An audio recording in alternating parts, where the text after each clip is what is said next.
something you have already been thinking about what to say and how to say it. You should know what to say. What to say means the content, and how to say it means the structure of the essay. Then after you have finished writing, you read over what you have written. After finishing, you go through the process of revising and editing and make changes and correction. This is the reviewing process. You write and revise and write and revise. This is a kind of activity where a lot of writing is involved, a lot of revision is involved, until you are satisfied that your writing expresses exactly what you want to say. The process of writing has roughly 4 steps. 4 steps. In the first step, you create ideas, creation of ideas, organization of ideas, and revision and drafting. And drafting go hand in hand until you organize your ideas. You go towards the final steps after making your piece of writing polished again and again. First of all, the rough draft is revised, then the second draft is revised and edited, and then the polished draft, the final draft, is complete. Here we have the first step. The first step that we mostly go through is the pre-writing process. Pre-writing process means the kind of preparation you do before writing, before actual writing experience. The first step is pre-writing process. It is a way to get ideas. It is a way to collect information. It is a method through which you express ideas. You don't express ideas, but you collect ideas, and then you start writing on it. You choose a topic and collect ideas to explain the topic. Listing is one of the techniques you use to get your ideas, and you will practice the techniques called listing. Listing is a pre-writing technique in which you write the topic. This is the first technique. There are other techniques that you use before writing. At the top of a piece of paper, you write the topic and then quickly make a list of the words or phrases that come into your mind. Here you don't stop to think whether the idea that has come over into your mind is good or not. If you will stop or pause to think over it, to think about it, then you will interrupt the flow of ideas. The ideas should flow out of your mind uninterrupted. Here is a list of ideas, a list of topic under the main heading, a person who has made a difference. So you can have these topics to write on: about Albert Einstein, Mother Teresa, Martin Luther King, Bill Gates, Aunt Sarah, grandfather. So the writer has chosen grandfather here. He is going to write on the grandfather. So this is the first step, that you, out of a whole range of topics, you choose one topic that best suit your interests. Here the writer started a list. After choosing the topic, the writer wrote the topic at the top of the paper, and he started writing on a piece of paper, started writing words and phrases that came into his mind about his grandfather. This is the list that he has prepared about his grandfather. This listing and this flow of ideas are also a part of brainstorming activity. You can also call this activity as brainstorming. The writer then looked at his second list and decided to write about grandfather, how he helped his community. He circled that idea. Then he thought about how his grandfather helped his community. He circled 2 ideas and marked them. And here there are many ideas that have come into the mind of the writer, but he has selected only those which can best explain his grandfather. So this process is called the process of selection. Here he has selected these ideas. helped his community, started community hospital, improved farming techniques in his area, started hospital in the town, first farmer to terrace his lands. Now everyone does it. These are the ideas that he has selected here. So here the second step, we have come towards the second step. The second step in the writing process is organizing the ideas into sample outline. The writer has wrote sentences that name the topic, his grandfather, and told the main idea, his grandfather, how he helped his community, and then he wrote, he outlined the ideas. He gave an outline to the ideas. Outline is basically a structure, and in the next step the writer will fill the gaps in by providing supporting sentences. So my grandfather helped his community in two ways. Here he has chosen 2 points. He started a community hospital and he chose 1 point, and then he will develop these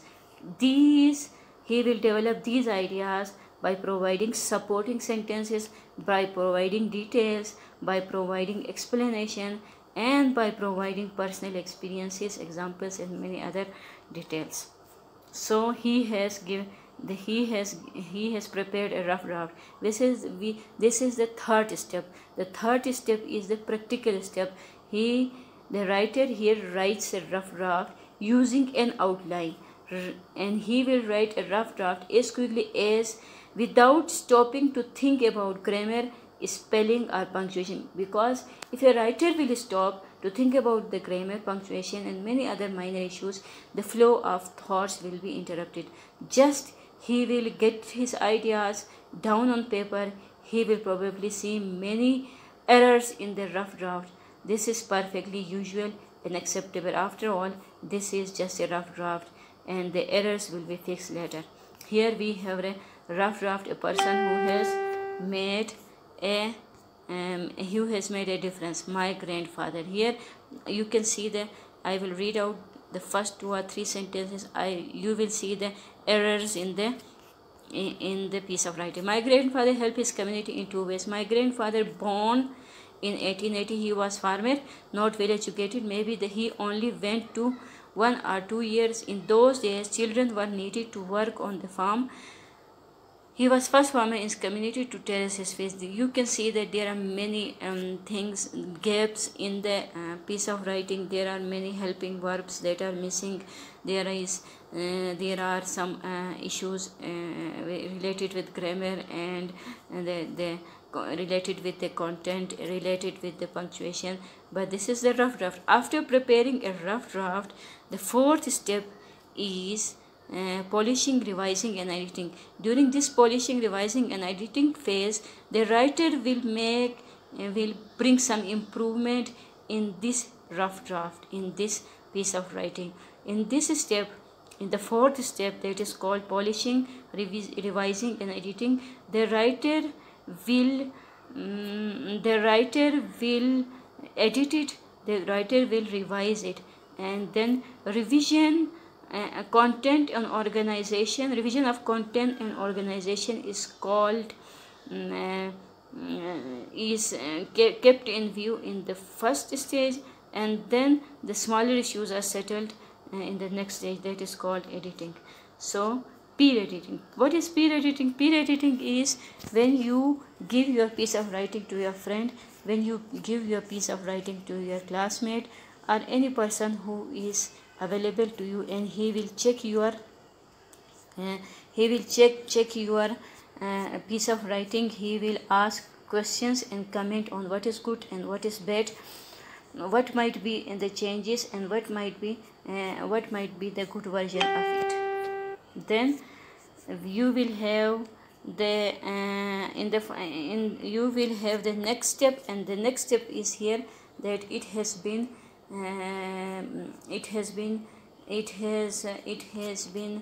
done, some kind of editing has been done here through the peer review method. You can see the comments at the side of the paragraph. and here crazy has been repeated twice, and then a comment here has been added. Here you use the word crazy a lot, isn't it? Slang. This is the comment, and then I don't think your grandfather will like this part. This is the comment, and then good paragraph, especially like the part about the new hospital. Some positive comments are here, some other improvement that needs to be mentioned, needs to be done, are also mentioned here.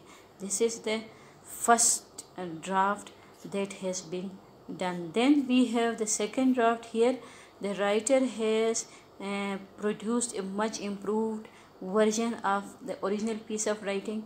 Here we have, my grandfather helped his community in two ways. He was a farmer and lives in a small village. He was first farmer in his community to terrace his fields. Terracing is the technique of making rows of little dams on hilly land. Terracing saves water and keeps soil from washing away in rainstorm. You can see that some supporting sentences are added, some explanation have been given, some other important issues have been settled here. Now after this, the next step is final copy, and that is the self-editing procedure, where the person who is the writer edits it and makes it acceptable, makes it the kind of piece of writing that he will produce as a final copy. My grandfather helped his community in two ways. He was a farmer and lived in a small village. He was the first farmer in the community to terrace his fields. Terracing is a technique of making rows of little dams on hilly land. You can see that a lot of improvement has been brought here. A lot of changes are here. A lot of many other improvement you can see here. You can see at the last, my grandfather was just a simple uneducated farmer, but he helped his community a lot. You can see that the point has been here that he was uneducated, but then his positive contribution, his productive contribution has been mentioned here. You can see that the topic sentence has also been improved. My grandfather helped his community in two ways, and in the supporting sentences he has mentioned and explained the ways that his grandfather has adopted to help his community. You can rightly see that during the whole process of writing, during the whole process of doing editing and polishing, revising, and